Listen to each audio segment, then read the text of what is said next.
Hello guys, good morning. সবাই কেমন আছো? আশা করি তোমরা সবাই খুব ভালো আছো, আমিও খুব ভালো আছি।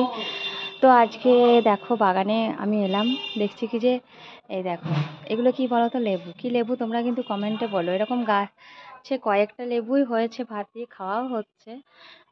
তো এই যে ওপরেও অনেক আছে, এটা হচ্ছে লেবু গাছ, কিন্তু কি লেবু সেটা কিন্তু আমাকে কমেন্ট করে জানিও। তারপরে হচ্ছে কি যে এটা হচ্ছে আমার বাগান। এই যে মাছটা ছিল, এবার এটা ভেঙে এটা পুরো একদম প্লেন করে দেওয়া হবে, আর এটাকে রাখা হবে না, একদম সমান করে নেওয়া হবে। আর এই দেখো, দেখেছো এখানে মাচা তৈরি করে আমার বর এটা কি করেছে, কি গাছ, এটা কি শাক বলো তো? সবাই অনেকেই জানো, আবার অনেকেই জানো না। যারা জানো তারা কিন্তু কমেন্ট করবে কি শাক। আর লেবুটা এটা কি লেবু সেটাও কিন্তু বলবে। মাটি এখন ভিজে, যেহেতু বৃষ্টি হয়েছে বাগানে।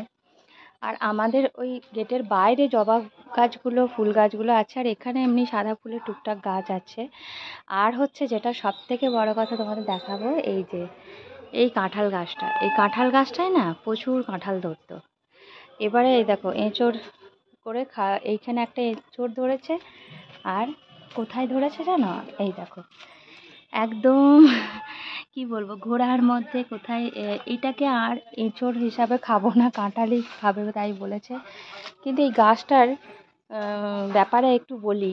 গাছটা না প্রথমে যখন এসেছিলাম প্রচুর কাঁঠাল ধরতো। আমাদের এই জায়গাটাতে আগে থেকেই গাছ ছিল এগুলো লাগানো, এই যে আম গাছ, তারপরে হচ্ছে কাঁঠাল গাছ, আর হচ্ছে আতা গাছটা কি করলো, কেটে দিয়েছে নাকি এই বাগানের ভেতরে কি করে আমি কিছু বুঝতেও পারি না অত। এটা হচ্ছে লঙ্কা গাছ। তা কাঁঠাল গাছটা মরে গেছিলো, কিচ্ছু হচ্ছিল না, সব একদম নষ্ট হয়ে গেছিলো, প্রচুর কাঁঠাল হতো। তো এর ইতিহাস হচ্ছে যে এটাকে ওই আমাদের সেখানে গাজন হয় না, কিছুদিন আগে আমি সব ছেড়েছিলাম গাজনে। আমাদের পাশের বাড়ি একটা ছেলে ভক্ত হয়েছিল, তো সেই ভক্ত হওয়ার পরে ও সেই বেত থাকে না ভক্তদের হাতে, সেই বেতের লাঠির মতো, ও একটু এটা গাছটার মধ্যে একটু ছুঁয়ে দিয়েছিল। হয়তো বাবা ভোলানাথেরই ইচ্ছাতে গাছটা আবার বেঁচে উঠেছে, কেননা গাজন তো সাধারণত শিব বাবারই হয়। তো সেই বেতটা ঠেকিয়ে দিয়েছিল, তো তাতেই তারপরে গাছটা আস্তে আস্তে আবার জীবিত হয়ে উঠেছে। এখন দুটো কাঁঠাল হয়েছে, যাই হোক ও বেঁচে উঠেছে, এটাই আমার অনেক পাওয়া। আস্তে আস্তে ফল দিচ্ছে, এটাকে কাঁঠাল করা হবে। যে দুটোই ধরেছে, এখানে একটা আর হচ্ছে এখানে একটা, প্রচুর হতো। আর কাঁঠাল খেতেও খুব সুস্বাদু। আর একটা জিনিস তোমাদেরকে দেখাই, সঙ্গে থাকো। ভিডিওটা ভালো লাগলে অবশ্যই কিন্তু লাইক কমেন্ট শেয়ার করবে। আমি ছাদে চলে এলাম, কেননা নিচে থেকে গাছটা অত দেখা যাবে না, গাছ তো নিচেই আছে, কিন্তু ছাদে এই যে গাছ দেখা যাবে, কিন্তু মানে নিচে থেকে গাছ দেখা যাবে, আমগুলো দেখা যাবে না। দেখো আম হয়েছে, আম অনেক ঝরেও গেছে। এখন এই কিছু কয়েকটা আম আছে গাছে, তো এগুলো আচার করব না, এগুলো সবই পাকাবো। আর এই আমটার নাম কি তোমরা জানো?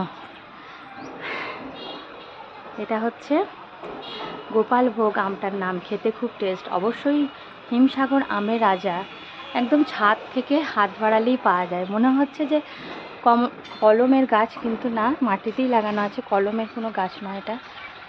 এটা আমি বাড়ি করার আগে থেকেই গাছটা লাগানোই ছিল। তো এই যে প্রচুর আম, প্রচুর খেতে সেন্ট আর টেস্ট। কেমন লাগছে তোমাদের ভিডিওটা? আর ওই যে আমাদের এটা রাস্তা। সবাইকে অনেক অনেক ভালোবাসা। ভিডিওটা পুরোটা দেখবে, কেউ স্কিপ করবে না, অবশ্যই ভালো লাগবে। আর হচ্ছে যে পুকুর আছে সামনে, যেটা হচ্ছে মাছ ধরা হয়, আমাদেরই পুকুর, সেটা দেখাচ্ছি। দেখো অনেকেই দেখেছো আমার বাড়ির ভিউটা, কিন্তু আর একবার দেখিয়ে দিলাম। এই যে পুকুর, এখানে মাছ টাছ ধরা হয়, এটা আমাদেরই, আমার শ্বশুরমশাই করে। তো কেমন লাগছে ভিডিওটা সবাই একটু বলবে, আর লাইক কমেন্ট শেয়ার করবে কিন্তু অবশ্যই, ভিডিওটা ভালো লেগে থাকলে পরে। আর আম অনেক ঝরে গেছে, আম একদমই কয়েকটা হয়তো আছে গাছে, এইগুলো মোটামুটি আছে। আর পাশে একটা গাছ আছে ওইদিকে, ওটা হিমসাগরের, ওটা হচ্ছে ওই পাশে। সবাই কিন্তু লাইক কমেন্ট শেয়ার করে দেবে। টাটা বাই, খুব ভালো থেকো, সুস্থ থেকো।